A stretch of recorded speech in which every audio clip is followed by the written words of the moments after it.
and then try What to you say? All right. I fucking Do we have everyone here yet? I believe you. so. Cool. All right. Hey.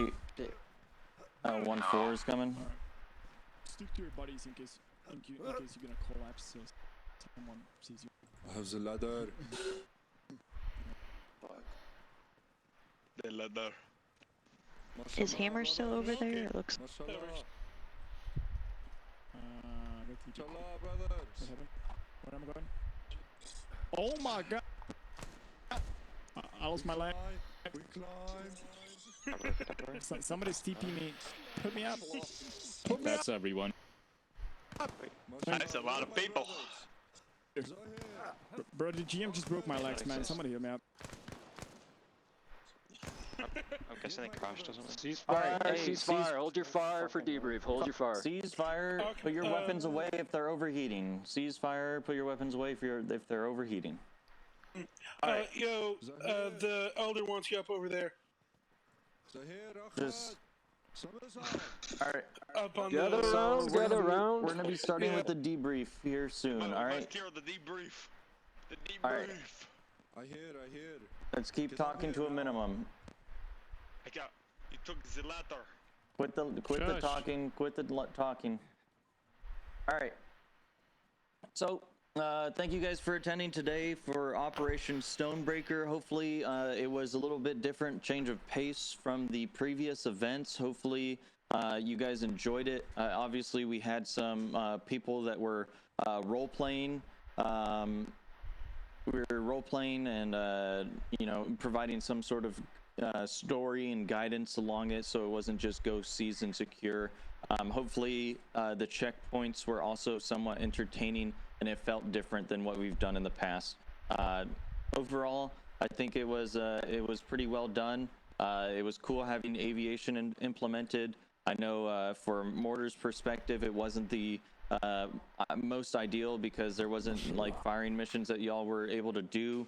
I mean, for this operation, it wasn't really built for.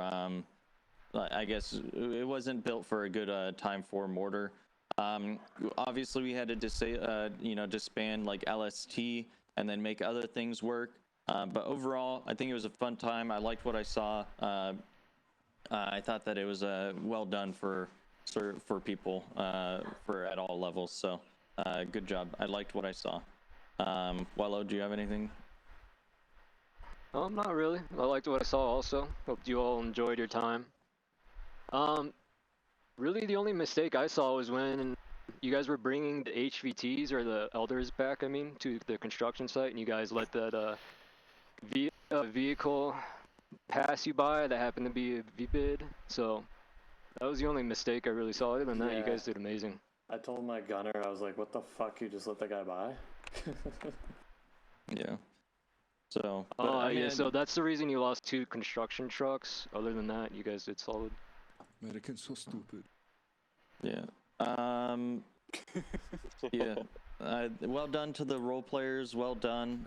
You guys added to the story. It was nice having a little meeting and all that. Very well done. Good job to Cypher for also, being the role player, translating and all that stuff. It definitely made things interesting. So thank you guys for stepping up and doing that. Definitely in the future, going to look into, maybe,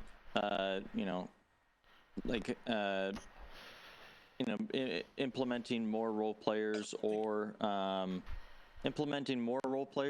just looking at other roles that maybe didn't get as much love, right? Like, for instance, if we're doing something like this in the future, maybe Mortars isn't going to be the best idea to utilize for that event, so that we're not just making people bored during the event. But overall, it was well done for all sides. 1-7, Hellfire, do you have anything to add?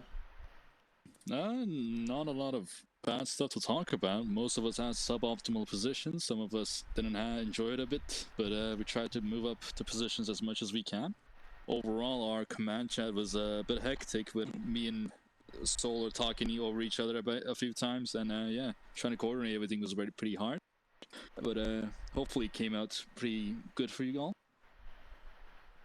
Overall, we had quite a few unique situations, with the first one being the convoy breaking up in like the first 5 minutes, and everything that happened after that was unique, to be say the least.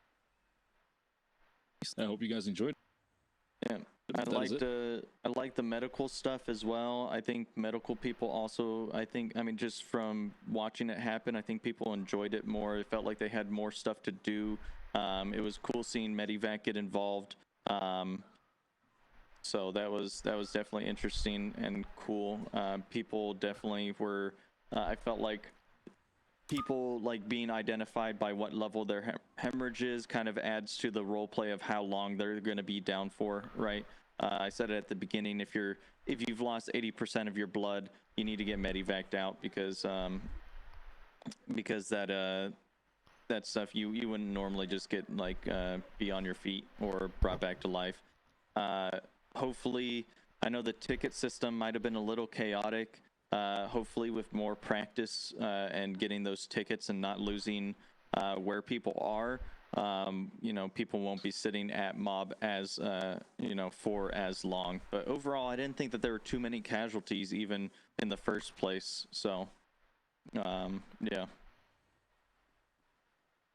Other than that, if any of the let's see, I had, no, that's pretty much it. We'll go ahead and debrief at the squad levels. So go ahead, break down into your groups, debrief. Go ahead and just find a location that's far enough away. Keep the talking to, you know, small distances so you're not talking over each other. The next couple of events, again, they're not gonna, because North Korea asked it, it is not going to be PvP, it's going to be PvE. This is a campaign, so there's going to be potentially 5 back-to-back-to-back operations. Aviation on me. So, yep. So thank you guys for showing up. Thank you guys for showing up. Am I part of aviation? You can go with me or you can go with 1-9, either or. More spread out, and you're welcome here. The whatchamacallit, there will be a feedback form that's gonna be put out soon as well for this event, so keep an eye out for that. Thank you all. Oh shit, okay. Thank you. Is Wirebull still here, or did Wirebull leave? Thank you, brother. I appreciate it. Got my legs Inshallah, restore them. Stonebreaker. Come on, guys. Hope you had a good time. Appreciate it. We can go here. Good, sir. I am not American. Hey, Wirebull, come on. Yo, Arctic, thanks for the map, man. 1-2 so meet up much. at the rally point from the beginning of the game. I didn't do it. Didn't do what? Oh, that. Yeah, the GM teleported me Okay. outside of the building. And Okay, Aviation's here. I thought you guys did a great job. Obviously it was a little hectic with Medevac and Gambler and Reaper. I know sometimes Arctic and Wirebull were flying, and we had the flight nurse, flight surgeon just sitting at mob.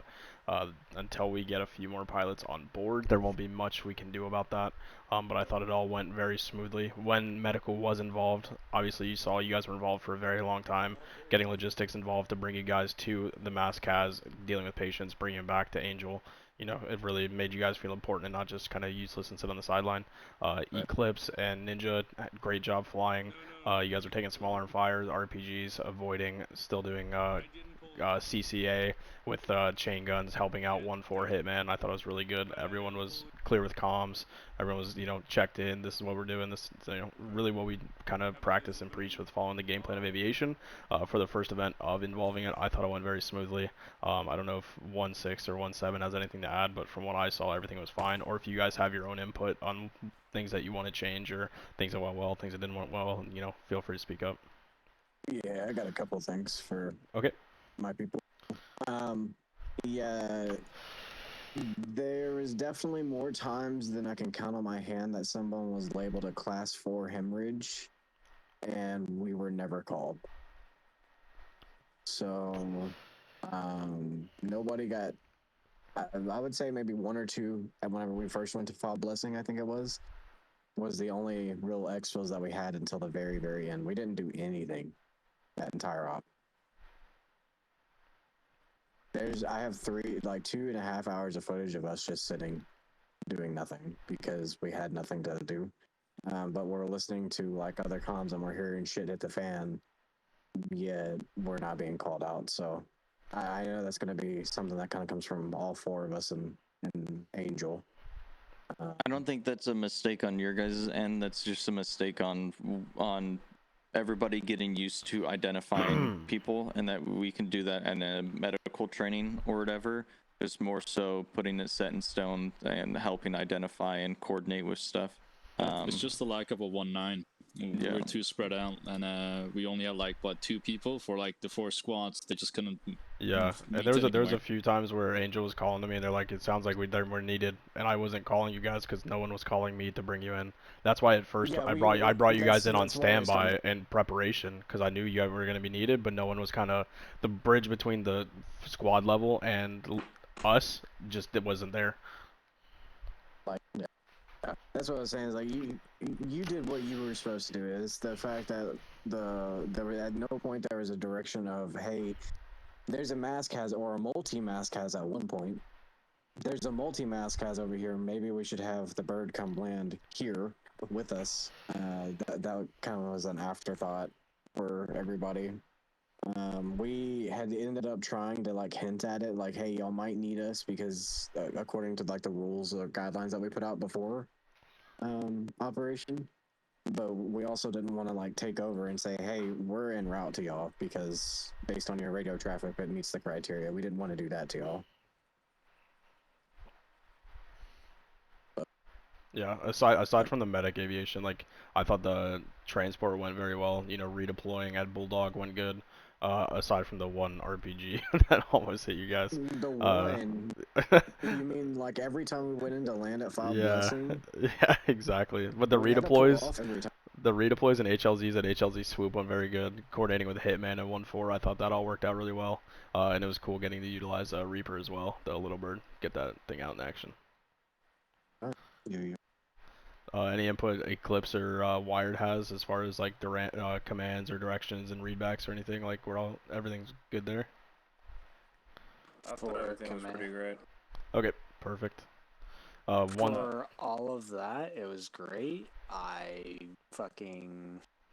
failed on some of my duties, which I recognize that and whatnot, and I'm gonna try and work on that. So.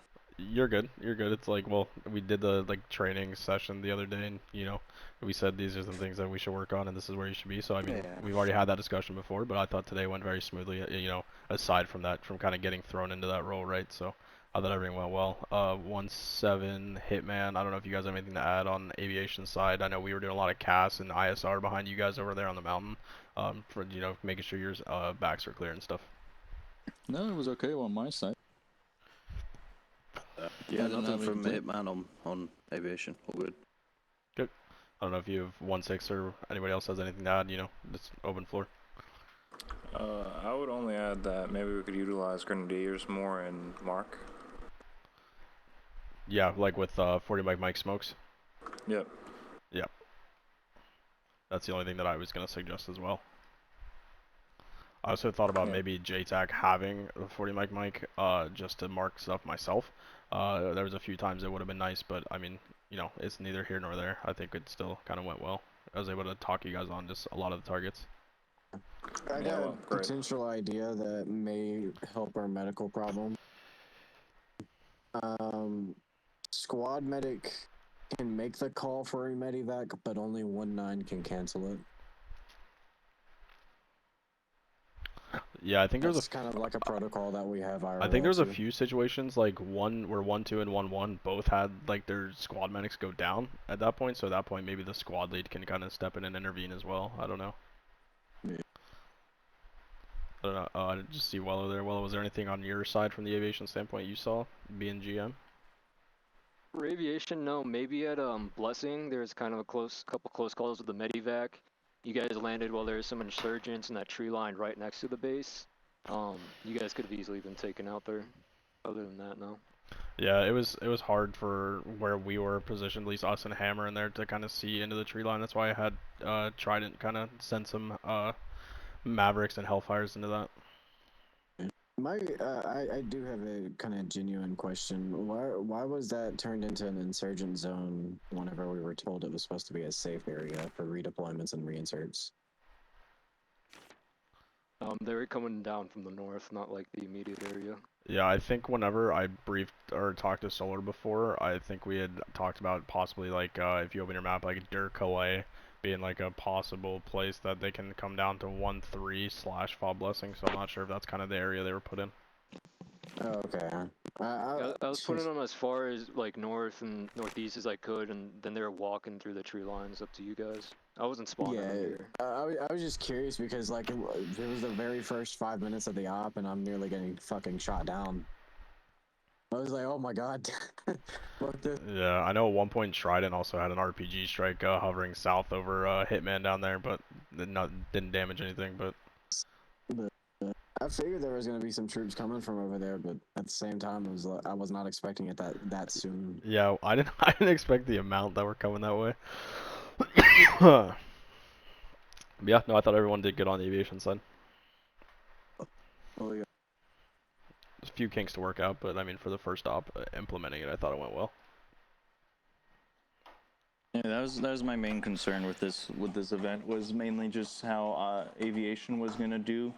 Well, I'd say my main concern is how aviation was gonna do, and then also with the medical changes, how that was gonna go. I mean, I'm very happy with the medical changes. I think that it allowed for more opportunity for people to be unconscious while. 5 meters, Solar, by the way. We can't hear you. Oh, okay. Anyway, I was saying that I was like worried about aviation while also being worried about the medical changes. I was happy with how aviation was done. I mean, I didn't listen to 51 comms, so I don't know how chaotic or hectic they were or what all was going on. But when I asked 1-8 to do something, I felt like it was done relatively quickly and efficiently. So I was happy to see that. I was happy to look up in the air and see some hellfires going off, or so it was definitely a cool, fun experience looking up in the air. Medical was fun looking at somebody and seeing that they're class 4 and knowing that my next step isn't to get them alive, it's to start working a medivac situation. I know I did that running up onto 1-2 and saw that they had a mass-cas and identified somebody as class 4 and class 3, and we just decided, hey, since we have this class 4 guy, might as well also put this class 3 guy up in there, get them both up as soon as possible. So yeah, I think I think it was more difficult with it being spread out. Maybe we need to maybe it would help to have multiple 1-9 vehicles instead of just have 1-9 be in one vehicle. I think that would help out a lot, so that they can then work multiple ones. Yeah. I had to turn logistics into 1-9 basically. Okay. Yeah, maybe that's something that we can do. I definitely. What is 1-9 at for rank requirements? I think 1-9 you have to pass the squad medic to get the platoon medic. Squad medic and 9 events. Maybe that's something that we could lower down to 8 events with squad medic qual. People can then apply for it. I think that's something, and then we can start really like implementing, pretty much have the platoon nurse and platoon surgeons be platoon medic qualified, and then they could be the ones managing that stuff more easily.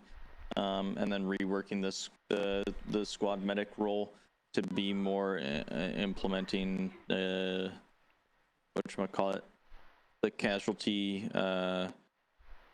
evaluation, all that. Triage. So yeah. Yeah, I don't know if you were here earlier. Arctic said the one thing he suggested is maybe in the future squad medics can call medevac, and only a platoon medic can cancel said medevac, just to kind of get medevac on that aviation side more involved.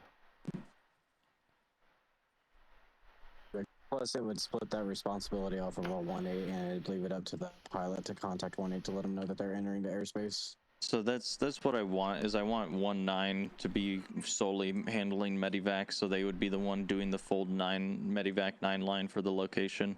So pretty much, instead of it wouldn't be squad medics, but it'd be pretty much like anybody who's in the platoon medic section would then be able to call in a 9-line onto a location, and then JTAC would just approve them going into the AO. So, yeah. Overall, I think it was good. There was no blue on blue this event from aviation, so that is good. Disregard any blue on blue you saw in the media channel from other events. That does not count. Okay. Very good. We did not strike the tower with the Hellfire in the other event. That was not real. Yeah. Cool. Just leads.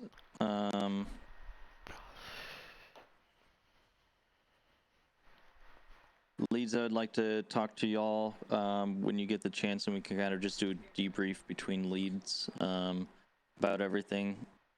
Yeah, I think people are still talking.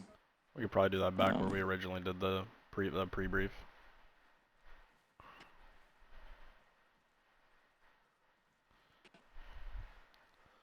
Yeah, unless anyone else has anything to say, I think the leads are gonna step off. You guys are more than welcome to stay around, talk to each other, or if it's been a long event, you guys can feel free to leave as well. Yeah.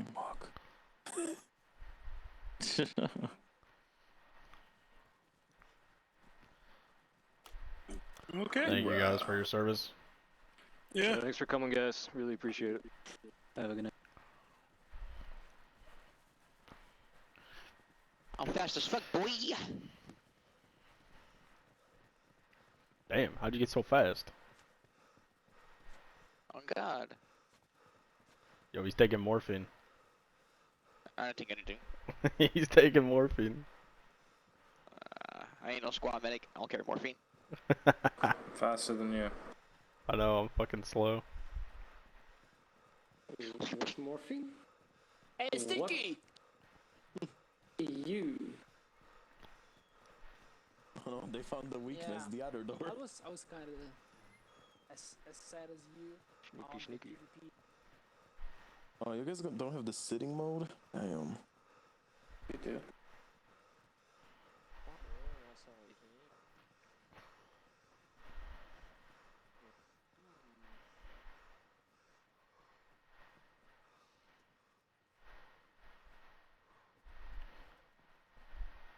Are you guys at the checkpoints? Or are you guys the suicide car people who got blown up on them? Alright, do I have... What leads am I missing? 1, 2... I have 1, 9... 1, 7... Cool. Where's 1, 2? Did Greg leave? No, Greg's here. I think 1, 2 was Deegs. Not Greg, fucking Deegs. See you, George. Coming you dream. It appears to me that Deegs has left.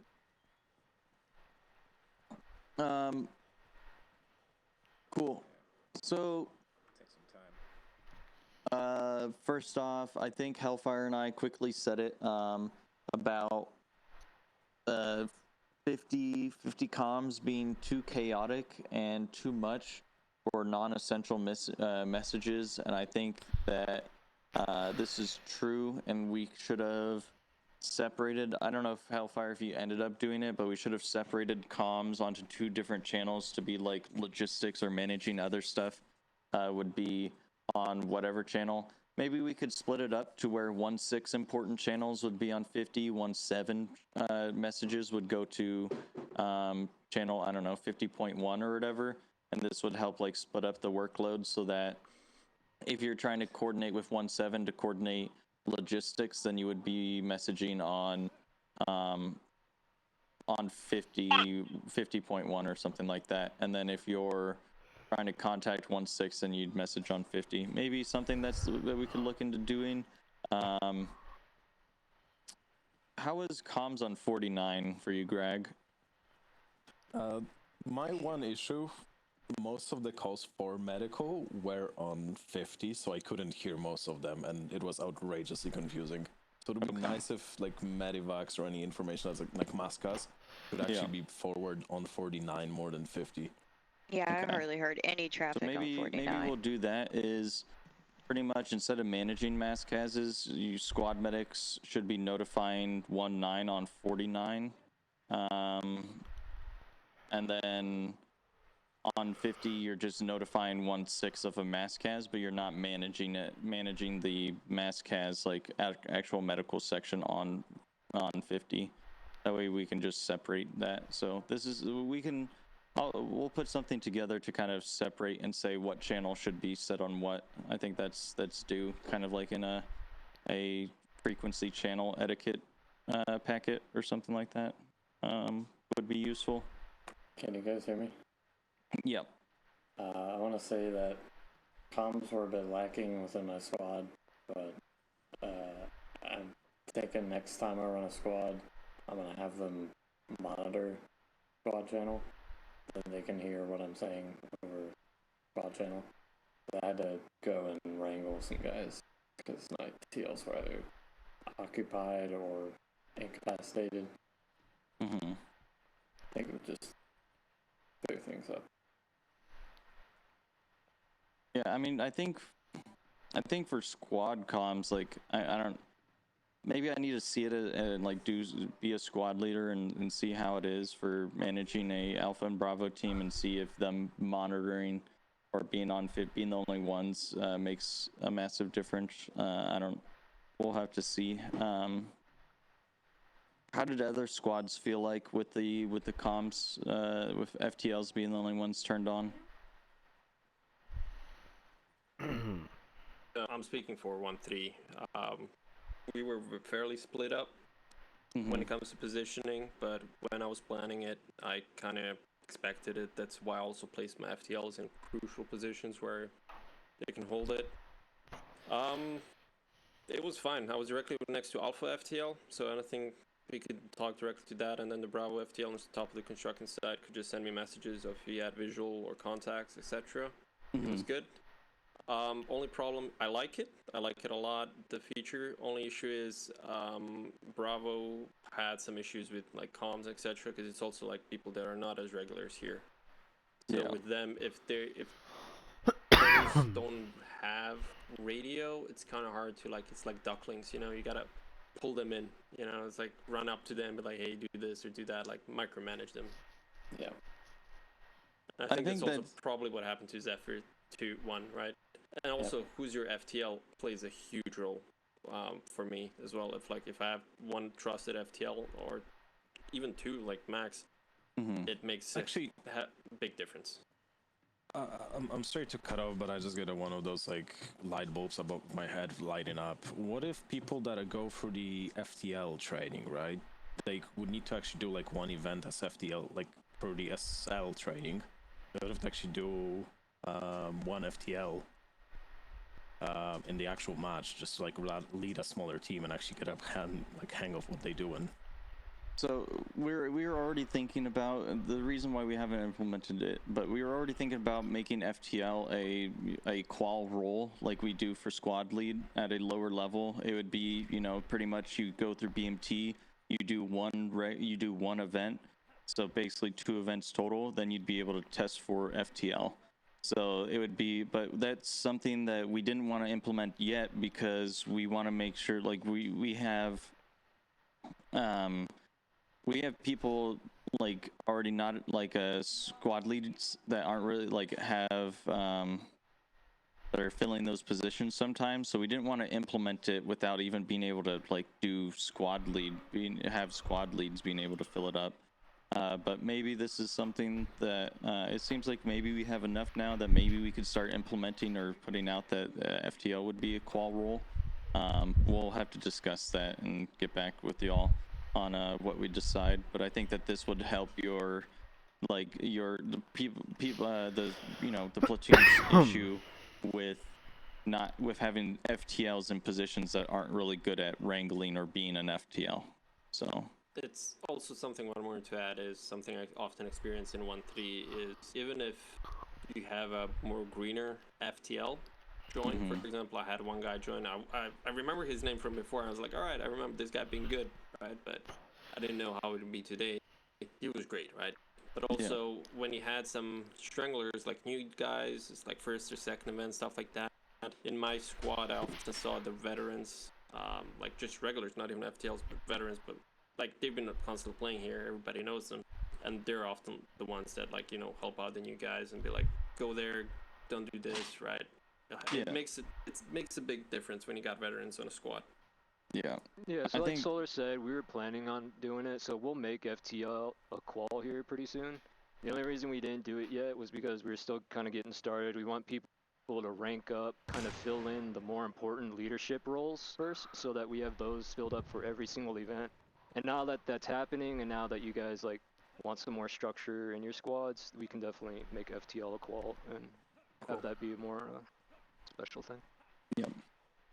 Because we also, I mean, we'd have to implement it, like I'd want to implement it here in the next couple of days if we are, and get everything finalized. That way we can start getting people creating tickets, and so that we can start getting people in, because I mean, think about it, for FTLs, it's probably going to be the most, it's going to have the most people that need, or most slots that need to get filled, right? 2 per rifle team, and then 3 for a weapons team, so that's already, math is hard.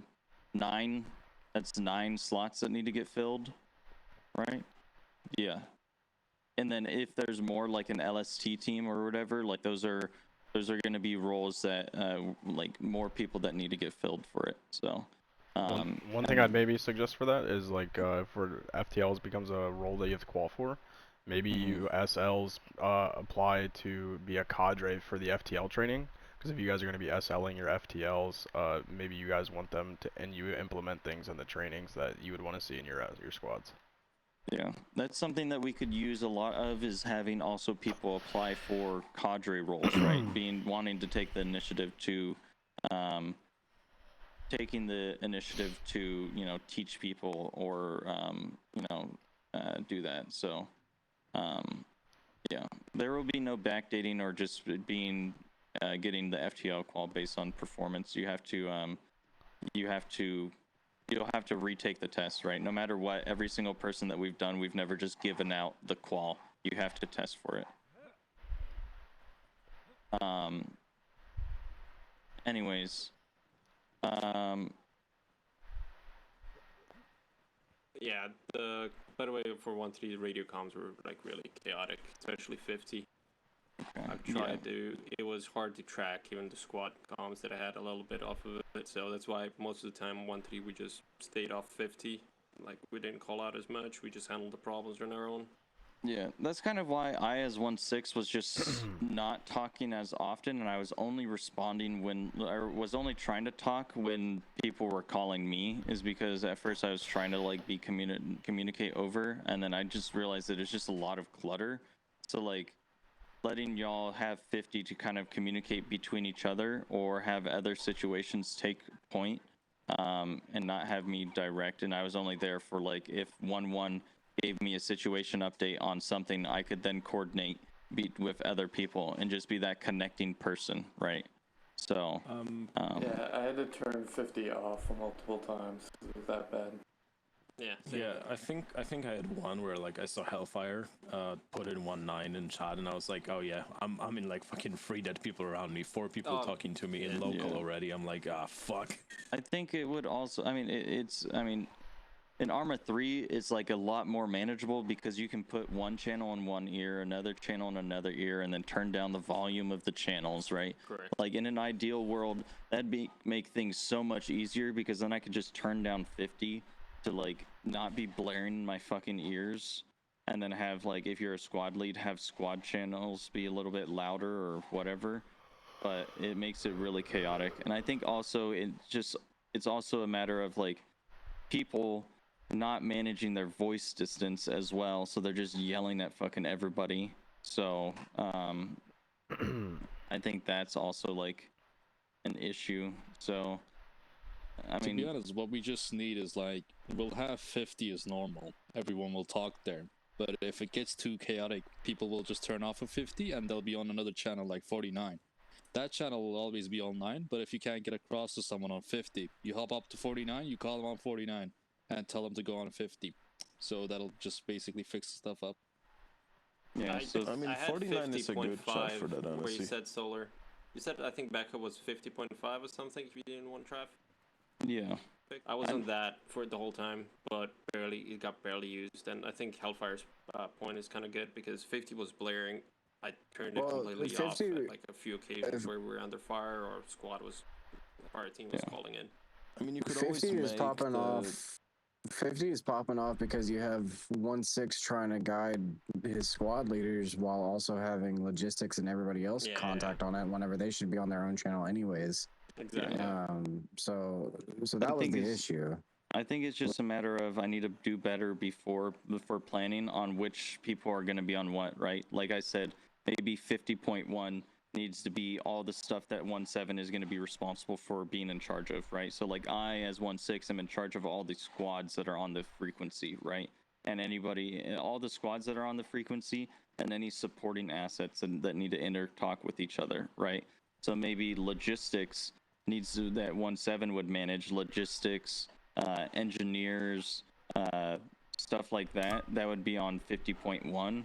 And then also the 1.9, if I need to coordinate with 1.9, then I, as myself with platoon lead or any other squad lead, needs to go onto 49. And this, again, it would be like I would be able to listen to this all and have a situation update of it all as 1.6, but it's difficult listening in on all those channels because there's no volumes and no differentiate. But if we're going to split up comms, we need to be saying what channel that you're reaching out to people, right? So if I'm on 50 and I'm trying to reach out to 1.9, but 1.9's listening to both 49 and 50, as 1.6, if I'm switching over to 49 to contact him, I should be saying 1.9, 1.6 on 49. That way they know which channel to respond on. So, like I said, I think we could solve this by having a packet on and having an idea on which channels go where and all that. I think one thing that could also work is having just an emergency channel. Like for you as 1.6, you could still be on 50 as your core channel, and then be, for example, let's say the 51, where there would be only like very critical information forwarded. It's just the same thing, just more channels added. No, I know. Still has to listen to all of us It's at the just same having, if people get overwhelmed, go off of 50 and stay on the dial-up channel, which is 49. It seems like the best possible action. Yeah. Solar, we can work together on a radio etiquette packet update this week. Yeah, I have maybe the packet, because I think I have on their channel, but yeah, we'll figure it out. We'll look into ways. 49 is a good channel because realistically, outside of the welfare check every like 30-40 minutes, there's not a lot of chatter on the channel. So 49 is a good one for just. If I may say, 49 usually is one of the most trafficked channels, over like second to 50. Today, for some reason, your squad medics were not communicating at all. At least not on channel 49 like they're supposed to. Yeah. I think it's just we'll do a training maybe on communications, on just like have it be a verbal in-class training talking about stuff, and then we'll also make an update to the training and make sure everyone's kind of tracking. This seems like a ongoing repetitive issue that we're having, so definitely something we should spend more time looking into. Cool. Hitman, let's hear your perspective on the op. Because this is also the first time implementing on PvE recon. Yeah, things are okay for here, man. Got a little hectic, like everybody said, on 50. It probably would be better if we had an intel channel, as with pretty much everything everyone's called. Other than that, there wasn't really too much to say. I feel like we did okay. We got cut off a few times. Resupplies were difficult, but we were very disjointed. So it is what it is. There was a couple of times I tried to call in fire missions for whatever reason, couldn't get through the hammer. Tried on a couple of different nets, wasn't getting any luck. But yeah, that's kind of the only really points I've got, unless you guys got anything for us. Were you reaching out to hammer on 52? Yeah, tried 52, tried 50, tried 50.5. Couldn't get What amounts? Because I was knocked for a big minute there, so. Phil was gone for like 20 minutes. Hammer was all alone for a while. Okay. Yeah, that might be why. Just we raised them, whatever reason, couldn't get hold of them. So we had a couple of fire missions that we had, but couldn't call them in. Okay. Yeah. Cool. I know that. I mean, I don't know. I think you guys did what you guys were supposed to do, at least for like spotting stuff that was far out. I mean, you guys. You guys I think is very easy to implement and doesn't require much like managing and all that. You guys kind of just do your thing and then report what you see. To 216. I think maybe instead of you guys being on 50. Again, we could have split that off to where you are only contacting on 50.1 to 17. So maybe that's something, but we'll look into it. One thing that would make it cooler was if the recon team would know where each squad is and just be calling. It's like, hey, we got eyes on, contact squad element. Your west 200 300 meters, right? And then both elements can take care of it, because we did 1-3 and Hitman did it a few times, and it was kind of cool because they were like pushing. We did try, but it was a very rapidly developing situation, and oftentimes there were multiple different squads and multiple different contacts, and we were getting pushed hard on that ridge line. So we did what we could, but yeah, I do agree. Vectoring something we could definitely implement more. Just for this op, it was difficult to do. Yeah, and try to help out there too where we could. Yeah. Maybe instead of contacting these squads on 50 between Hitman, maybe Hitman needs to be going to the squad's direct channel to notify them of contact, and that'll maybe help declutter comms on 50 as well. There was also like a few times when contacts are called on 50, and most of the contact spotting usually ends up being 1-6, this is 1-3, we're engaging contacts to our east, right? Yeah. Kind of loses value because everybody hears it's like, oh, okay, this message is for 1-6, right? But then you figure out, hey, 1-4 actually also has a sideline over there, right? They might not pick up the call unconsciously or something, right? Because like it was directly at 1-6. Yeah. Maybe instead of saying 1-6, you should just net call, this is 1-3, we're experiencing hostiles to the east. Yeah, some stuff like that. Yeah. And then every squad can be like, okay, where's their location? Can we help out? Yeah. Weapons squad, what was your guys' POV of the op? The POV of the op that I had for the... Sorry, train of thought just died. I saw it tick and I was responding to it.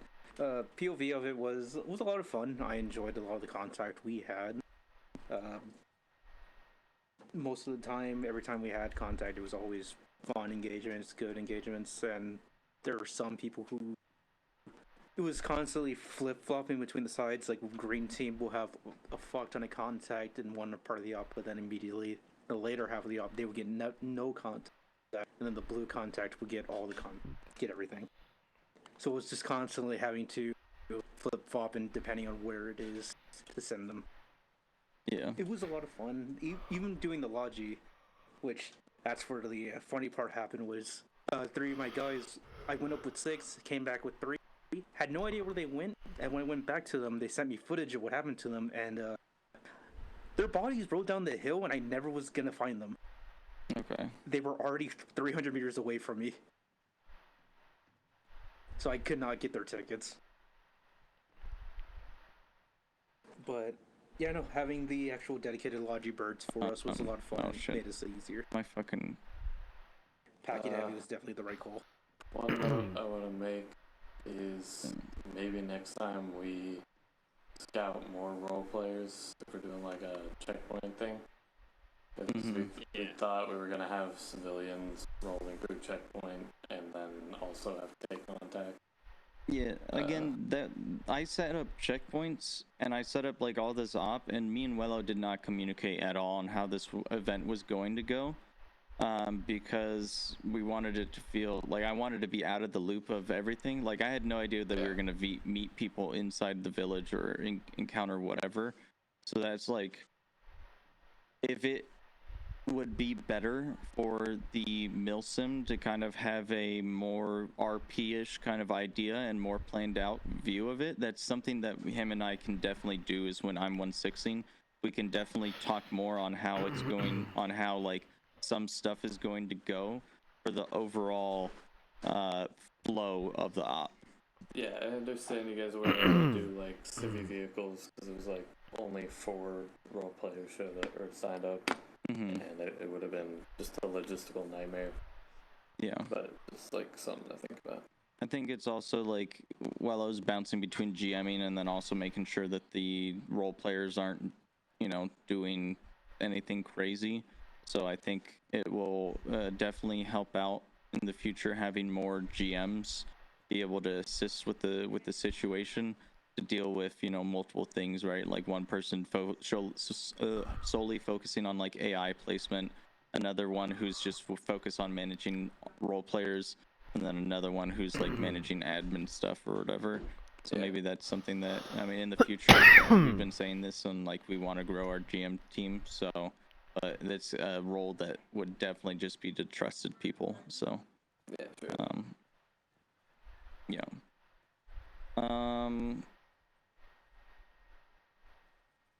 I hit on weapons, I hit on line squads, I asked Hitman, Romeo, Hawkeye, what is your POV? I mean, I think you've already said enough about it. Like, it was a bit of a, snoozer, yeah. Even as, like, I think with the rules of engagement too, as like FO, it's really hard to call out targets. Yeah. Yeah, I think it was difficult to. I thought about it, and I knew that's why I reduced hammer down to 1 mortar pit, is because I was like, I don't think that there's going to be a need for 2. Maybe there's a need for 1, but also the rules of engagement is like when we're in a civilian and we know that it's like a hot, friendly area, like we like ordering buildings or whatnot isn't really going to be a thing, so it's difficult. So I'll definitely take more time and consideration to mortar, to where if they're going to actually be useful, then implementing them. If not, then they'll just be not used like armor was today. But I feel like if armor was gonna, if we tried using armor today, then it would have been a shit show with them as well. Definitely.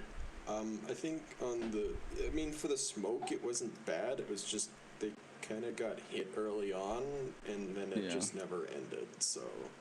Yeah. Okay. Yeah, that's something we can. I'll take into more consideration. Bob, engineer. What was your POV opinion? Yeah, we did nothing for 2 hours and a half. Yeah.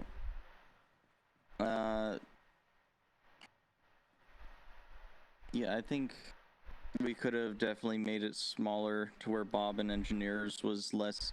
They could have been combined with logistics and had the same amount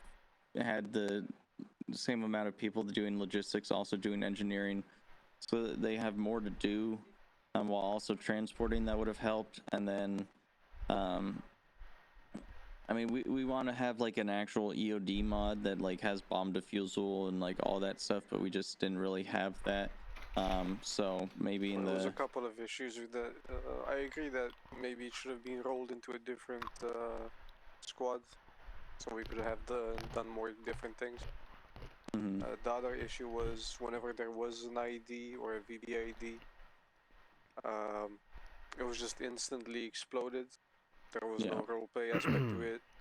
There was like 2 VBIDs, I think, and they just came in, ran through some random checkpoint and exploded. The other one was just an in-placed one. No one checked it, no one saw it. It randomly exploded at some point. I understand Wello was doing a million things at once. But yeah, no, we stood around for 2 hours and a half. I went and made dinner at some point during the op. Okay. There was nothing to do. I was sitting in the fob. All right. Hey, well, Be honest, did we miss any ground IEDs? No, you drove past 2 of them as I blew them up, and you guys didn't get hit though. There is 4 IEDs planted on the ground, and then yeah, there's the vehicle IEDs as well. Damn. The only one that you guys got hit by was that first one in the white car. But over every IED, I had a civilian standing with binoculars watching it, so you guys kind of had like a heads up that something's not right. And then as far as like the just full sending the vehicles into the checkpoints, I guess like I could have roleplayed for some of them. For the last one I did, I stopped short like 20 feet in front of the checkpoint and kind of waited to see what they do, and then sprinted at them, or I mean, not sprinted, but floored it at them, yelling Allah Akbar. The other ones I just sent it because I had the radio turned on, so I heard you guys call me out a long ways away the other times. So each squads were aware that I was coming, and both of them failed to stop me. So. I also drove past a convoy on the way to one of the checkpoints. It would have been nice if the VBAD stopped to go through the checkpoint, like if the infantry squads would have to stop each vehicle passing by, and then they would like investigate the vehicle, and but again, that takes a lot more manpower. Yeah, it's a role player limitation. Yeah. I think that was also like I didn't discuss how like I was saying that we would just set up a checkpoint and then watch or ask whoever comes through, right? So like that's something that I didn't communicate with Wello on, like what I was thinking the op was, and then he had what he thought what his idea was the op for so that's was. what we thought would happen. That's what we were prepared for, but I understand why it didn't happen. Yeah. It is what it is. Yeah, also, I've never seen a VBID do that. They've always just fucking floored it at the CP. Yeah, we can definitely look at we'll look into making EOD/bomb defusal more role player-ish or whatever. So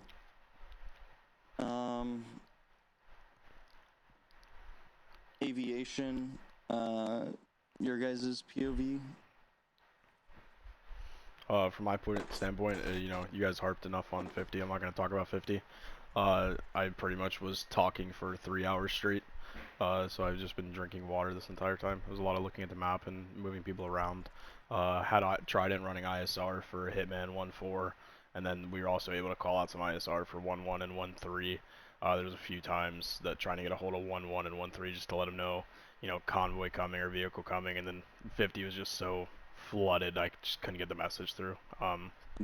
Other than that, I thought aviation went really well. We kind of already talked about medevac, kind of the squad medics and stuff not kind of relaying certain things for medevac, so medevac felt like they stood around for a little while. I think we kind of have a plan on some of that stuff to change. So, but other than that, from the attack aviation side, I thought it went very well. Arctic might have more insight because he was Gambler, Reaper, and Angel. So I think I already shared the insight with you, but for kind of everybody here, just to kind of get a synopsis. Fucking first call for Angel 1, immediately shot with an RPG. We didn't go down. It was kind of fucking rough. And then like I think the Gambler flights went as smooth as they could. It's just like the medevac. Maybe I know that we're talking and trying to iron out the details for Angel flights in the future, but there was times I was listening to 50, and there was definitely times that a medevac was warranted based off the criteria that we've given the medics for medevac guidelines. But it's neither here nor there. It's something we'll talk about and standardize at a later point. I think it'll be better in the future. I am excited to see it get better. Do you think that the medevac location was too close, and it would have been better to be far apart? Okay, the medevac location, those trees, the instantly you touch a pixel of anything, your entire thing, like helicopter will blow up. Like the rotors will fucking immediately go away. I just didn't want to risk it. So like normally you could like land with the rotors going through like bushes, like small bushes and stuff. Yeah. But those small fucking like tree farms they have all around here, you can't land at all. Okay. Yeah, other than that, I think the communication side went well. Aviation and JTAC talked a lot. We were very good. I think a lot of people trying to get a hold of me. You know, 1-4 was getting a hold of me. Hitman was getting a hold of me. 1-7 was getting a hold of me. A few squads reached out as well. 1-3 at one point because they had enemies from the south. I thought that aspect went well, but yeah, just I don't want to beat the dead horse about 50. Yeah. Anyway. Is there any section that I did not ask their opinion on